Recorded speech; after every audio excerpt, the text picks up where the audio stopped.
And welcome to another episode of the Focal Thought. My guest today is Lynne Nusyna. How are you, Lynne? I'm great. Thank you for having me. My pleasure. Thanks for coming on board. And Lynne, you are a senior certified master teacher from the Tao Academy. You've been personally trained by Dr. and Master Zhi Gang Sha. And you've got your book, Bringing Spiritual Wisdom to Your Daily Work, which I want to get into on this conversation. Essentially, you are a soul healer and soul communicator, a reader of the Akashic records as well. And you've got a master's degree in education and counseling. And you've had a private practice for many years and also some work acting with in consultancy capacity and a business coach for the corporate world. So welcome to the show. Thank you. Thanks. So first thing I wanted to ask you, what to you is the soul? The soul is our true self. It's the essence of who we are. And what I have learned over the years is that we're actually souls having a human experience, not humans having a soul experience. It's the other way around. Souls having a human experience. Okay. And is this soul, is it akin to the inner voice? Is it the will? Does it have physical manifestation? Yes. Actually, the soul has qualities, very much like our personality has certain qualities. The soul does have qualities in the teaching that I've been a part of for many years, which is the teaching of the Tao, which is thousands of years of ancient wisdom. The soul actually embodies the highest qualities like love being number one, or forgiveness, humility, gratitude, prospering or flourishing. And so the soul has its own nature, and it is part of a greater, we'll call it a greater soul, which is the Tao or the source or the divine. Okay. There's quite a few people out there that have come into contact with their souls. One person I can think of off the top of my head is Paul Chek, who is a health practitioner. And he did, get in touch with his soul. He actually found out that his soul has feminine energy, which he says is sort of like the opposite of, his masculine energy. And, he does hear it as a voice in his head. And it has led him to, many decision-making situations where, he puts his trust and faith in his soul, and it always works out. When did you come into contact with your soul? Was that something that happened by accident, or was it purposeful? I think when I was a child, I actually saw images. I didn't know I was seeing images, like sort of the way I can describe it is like going through a curtain and seeing something that doesn't have, the tangibility of our humanness. And so I think that sort of started me on my journey here in this lifetime to understand what was happening or why I could see these things and what they were. And also I had some religious training. I was brought up in a Jewish family. And my parents were very active in their temple, their synagogue. And so I had a religious education. So it was always very clear to me that there was more than just our human self, or, just what we could touch and what we could feel. So I always had that sense and that belief. And as I got older and became more and more interested in education. Mostly I became very interested in kind of self-discovery. And when I went to university and eventually to graduate school, I chose to focus on psychology and education. And this was primarily, I would say, part of my own, curiosity, wanting to know more, about the human psyche and who I was and why I thought and what my thoughts were. And this kind of went hand in hand with my religious and or spiritual part of my life. And I began to see the more and more that I got into psychology and eventually working with people as a psychotherapist, that, the voyage of self-discovery was more than our psyche, and that there was something in the religious vein, which became more and more about spirituality. And so I started studying.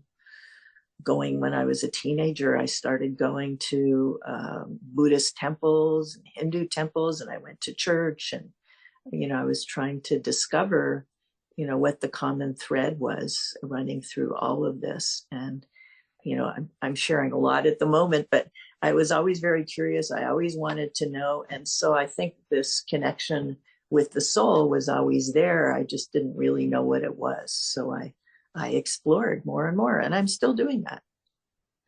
And where was that aha moment where you said, okay, this is my soul?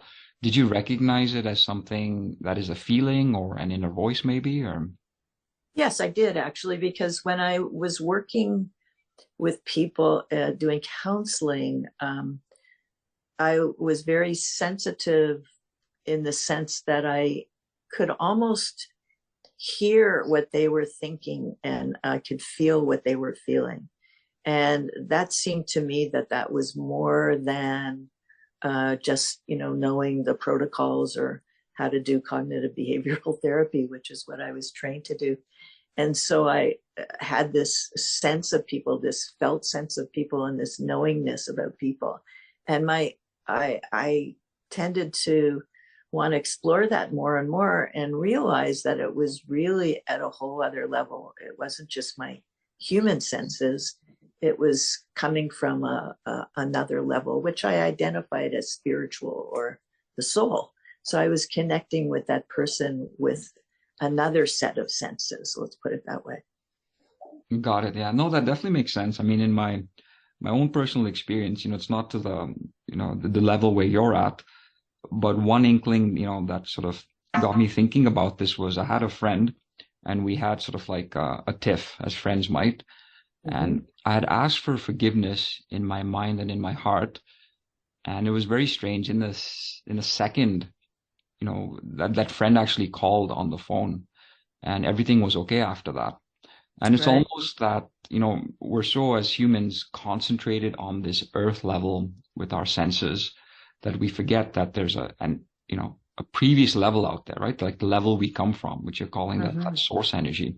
There's a whole different game happening, with souls and energy up there. And it's almost as if that forgiveness had to happen at that soul level, for our friendship to be mended. Because, on the surface, nothing was getting corrected, but it's almost as if, the master of the puppet, if you want to call it that, had to do forgiveness. Does that make sense? Or? It makes total sense to me. I, like I said, when I started to do this work with more commitment and seeking out teachers, what I realized is that we are carrying these soul qualities, and one of the greatest is forgiveness. And more and more, as I have come to deeper understanding, because as I said, I studied Hinduism. I studied the different pathways of Buddhism. I've studied with many teachers along the way while I was still having my life, a family, a career, and all these things. So it's been a big part of my life, but part of these other parts, they all come together seamlessly. But I realized that, forgiveness, we have to forgive on the human level, ourselves for not being perfect. And because so many of us have that as a driver, although we may not know it. And we have to forgive others, because the more we hold on to our negativity about someone, we seem to have a critical nature, the more it rebounds on us. We suffer because we're hanging on to our anger or our sense of righteousness or injustice, or I've been treated badly. And the more we hold on to this, the more it actually hurts us. It doesn't hurt the other person, it hurts us. So from the perspective, of being a counselor and wanting to help people, I realized that it was important for people to let go all this that all of us are holding to one degree or another. And then we go to the soul level, and I've always believed in reincarnation, and I believe in something called karma. And that's so some of this negativity and anger and that we're holding on to and is not just from this lifetime, but what we're carrying is also some of that from past lifetimes. Some of it is ours, some of it is ancestral. So forgiveness plays a big part at the human level and at the soul level. Correct. And, that does make sense. I mean, if you look at the analogy of, say, a river, you might be at, a certain point in the river, but that river is connected, right, from where it's coming from and where it's going to. But we're sort of focused and concentrated at the point where we're at. We forget that we come from somewhere, right? And coming from somewhere means we carry, the good things and the bad things from, that source. Yeah, that's a wonderful way that you just put it. I really like that about the river. I agree with you. Yeah. I just thought of it, so maybe my soul's coming to fruition. Or... I think so, Croydon. I get it. Yeah. And you don't know it, but the room I'm sitting in right now, it's full of wonderful. We'll call them sacred objects. Calligraphies, little statues, and books. And so there's a lot of light here in this room. And I don't just mean physical light. There's a lot of light. And there's a lot of light, in each one of us. But it's just covered up. We have to uncover it.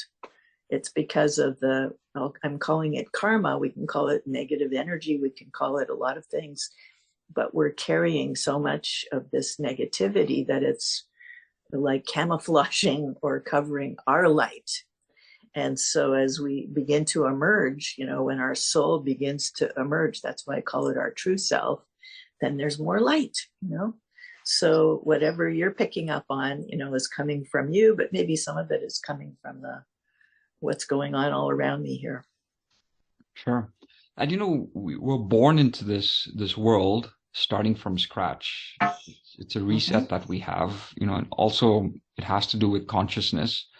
As we're, babies and growing up, our consciousness develops, our awareness develops, and then we forget where we came from. And sometimes we just don't know, where we've come from because, again, we're born with the reset. And, I really don't want to get into, why that is or what the purpose of that is. But if I can ask you, if someone wanted to research and find out their soul, what is the first step they should embark on? I think that everybody needs sort of a period of exploration, when we start to awaken, wake up to maybe there's more to life and more than just our human self, then it often sets you on the path of exploration because you're starting to awaken. You use the term consciousness. Your consciousness is uplifting, it's opening more and more. And so there are things you probably will want to know. You'll find yourself being curious and wanting to know why you're here, what's going on here on this planet, what's my purpose? A lot of these kinds of questions come. Why is my life situation the way it is? And so it takes some exploration, I think, it certainly did for me, to sort of find your pathway through it.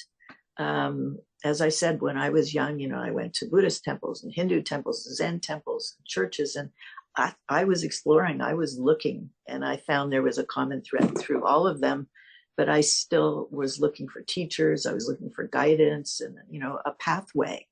And I might not have known that consciously, but that's what was happening. When I look back, I can see that's what was happening.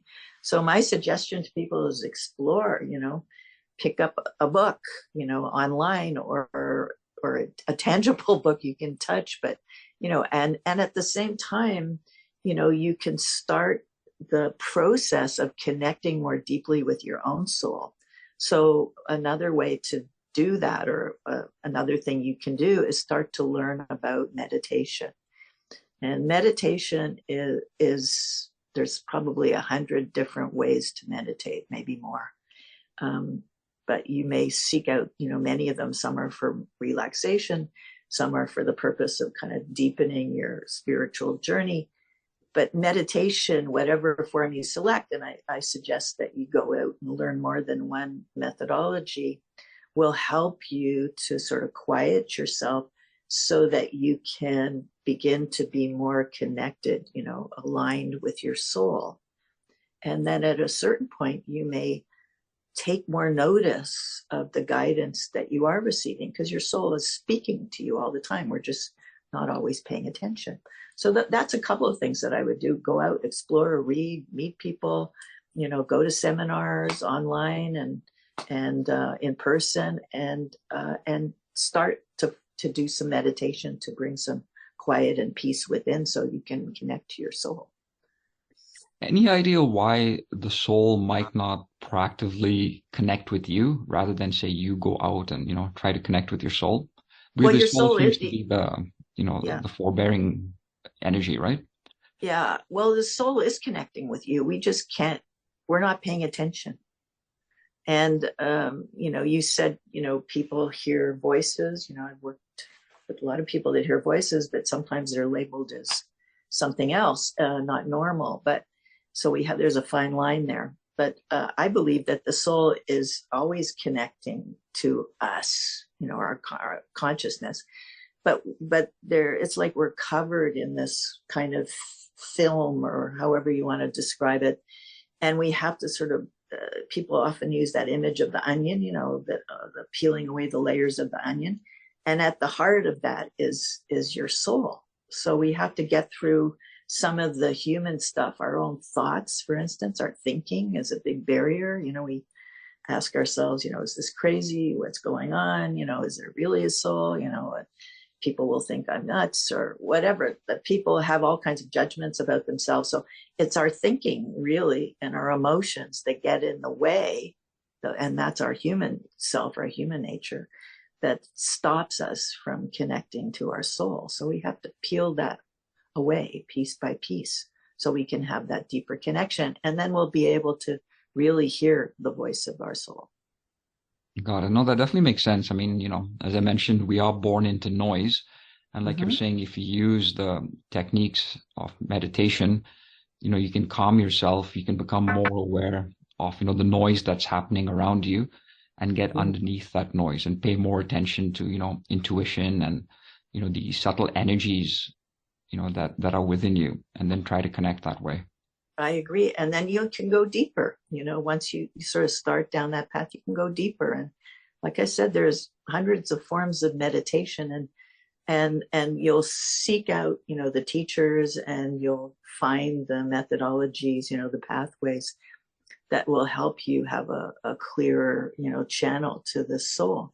And when I said, when I was a child, I saw images. I didn't know it was coming from my third eye. The third eye is one of our spiritual channels. But, I learned more about that as I got older, and I met more teachers and understood that this is a potential that we all have. It's not like just a special gift that only a few have.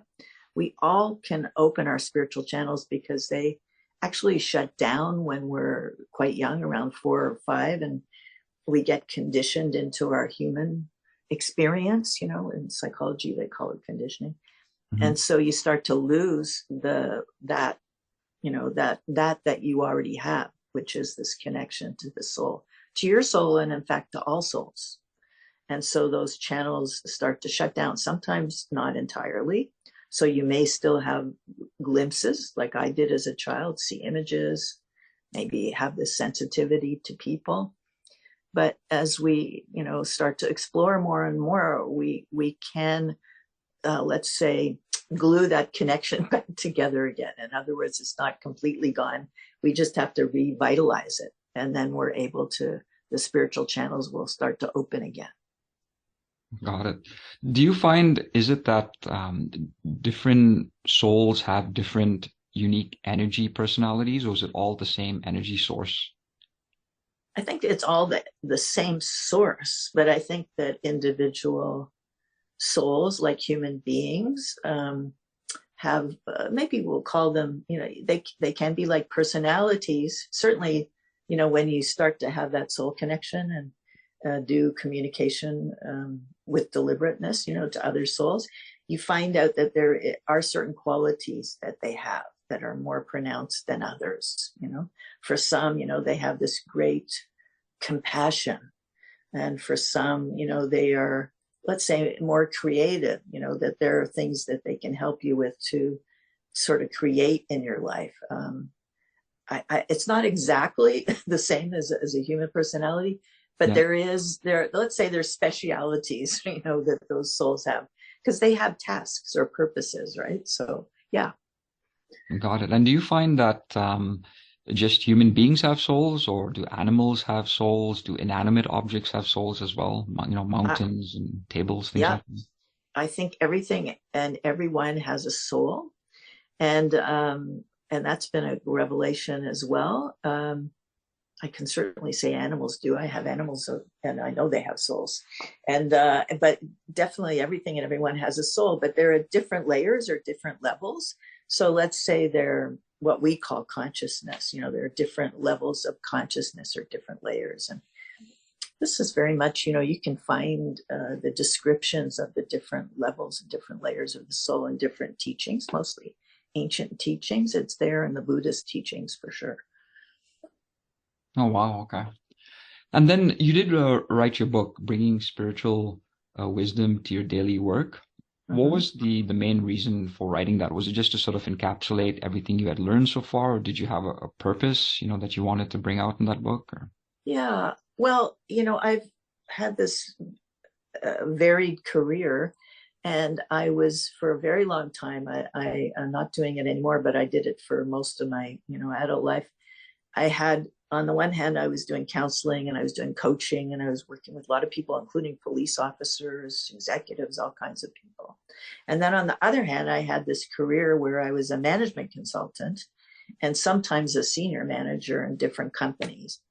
And I realized that I needed to work with myself to integrate everything. In other words, I couldn't just be, this spiritual seeker, doing meditation and all that in a secret place, that it was part of who I am. And it's not like I was going to go and broadcast it to everybody, but I needed to think about and talk about how to integrate, my spiritual path into everything I did, including, working in the corporate world, including, counseling, including my family and my friends and everything. So that's really what the book is about. And it's about this question you just asked a few minutes ago: does everything and everyone have a soul? And what I realized as I flowed this book, because I didn't think about it, it just came out, that the organizations I was working with had souls, that all my colleagues, of course, have souls. And so I could do soul communication because I was opening my channels more and more with everyone and everything. And that would help not only me be more successful and more fulfilled, but it would help other people.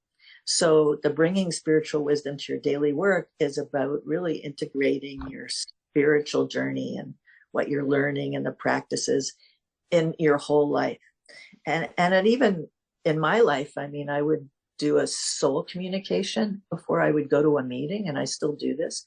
I do soul communication with the people that I'm going to be at that meeting with. So I've already connected with them at the soul level, deliberately, and, said, when we have this meeting, well, let's be productive and let's connect with each other, make it authentic. And it really made a huge difference in my work, because before we sat down at the table, they might not know it, but I had already connected with their souls. They may not know it consciously. And so it would bring, more light into that meeting, into that situation. So that's one of the things that I did. And I still do it all the time, before I meet a client, before I, go to teach a course, I'm always connecting at the soul level. Yeah.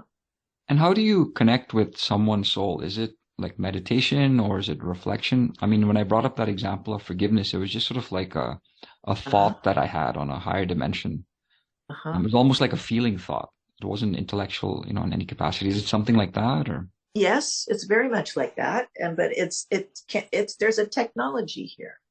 So that's why I'm able to teach people this and to write about it. So it has to be something that's more concrete. So in the book and in the work that I do every day, we teach people to literally, it's a form of not of meditation, but it's more of a practice where you actually speak out to the soul. You say, dear soul, heart, mind, and body of, the company, whatever it is, IBM. And then you just connect with that soul. You make it very deliberate. My teacher, Dr. and Master Zhi Gang Sha, calls it saying hello. You literally say hello. You connect with that soul. You say the words either aloud or to yourself. Dear soul, heart, mind, and body of da da da, and just say, I am offering you. You can say greatest love if you feel comfortable with that, or you can say, I'm sending you my respect and I honor you, and let us connect, at a deeper level, whatever you want to say. It's called soul communication. It's also called soul conferencing. And so, and you literally have a conversation with that other soul. And although you may not be able to hear them speaking back to you, you still leave space for that to happen. And then you can include in that communication and say, we may have known each other in past lifetimes, and there may be some blockages between us. And so let's do forgiveness together. And you could do that with that other soul for a few minutes and just say, let's do forgiveness. And I apologize on behalf of myself and my ancestors for any harm or hurt that I have done to you, or that my ancestors have done to you in this life or past lives. So I apologize and ask for your forgiveness. And I ask you to please forgive us for anything we may have done in this life or past lifetimes. So let us join together, heart to heart, soul to soul, and to serve humanity, for the greatest good. So you can do that with another person. You can do it with the soul of an organization or a project team, because everything has a soul. You can do it with everything and everybody. But of course, we mostly do it with people, right? So it's mostly connecting with people. And that's called soul conferencing or soul communication. And the other thing I teach people how to do is to do something called soul marketing.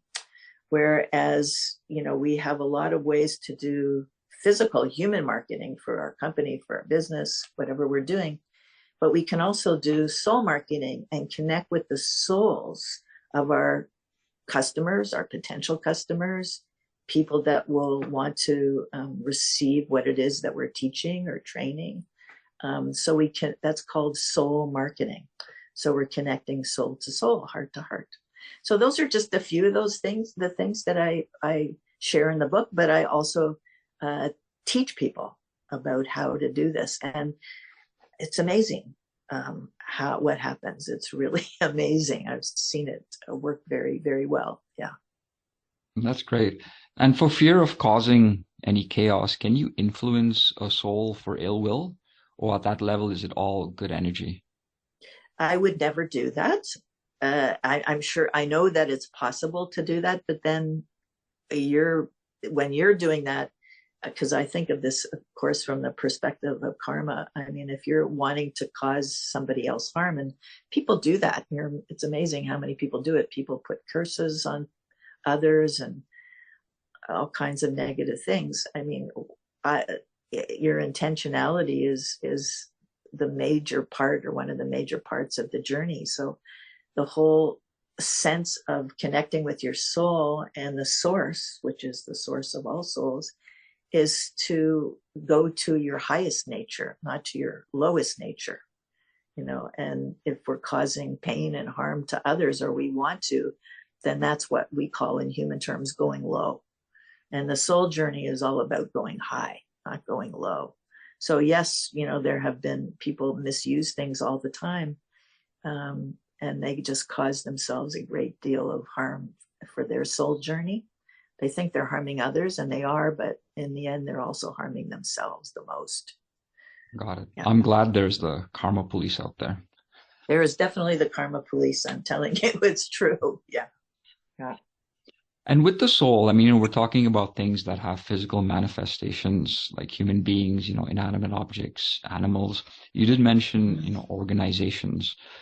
Is it possible for an idea to have a soul? Like if you sort of had a company, the spirit of the company, can that have a soul? Or no, it has to be something that has a physical manifestation. No, the company can definitely have a solar spirit. And that's why it's important that when you're going to name your company, comes from thousands of years of Chinese philosophy and Buddhist and Taoist teaching, that a name carries a lot of weight, like literally light. And there's sort of gradations of that light. So you want to select a name for your company that's got a very high frequency, high vibration, lots of light. The more light, more higher frequency.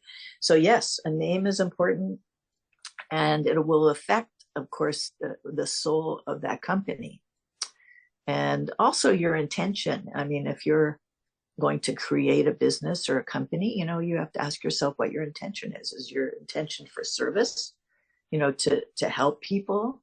Or is it to take advantage of people, right? And then if it's not to serve or to help others, then we're starting to walk down that, lower trail, that we don't want to work on. We don't want to go. Doesn't mean that people don't do that. The people are taking advantage of others a lot, but most of us, and I'm sure it's true of you and me, that, we want to go high. We don't want to go low. So yes, companies have a soul, businesses have a soul, everything has a soul.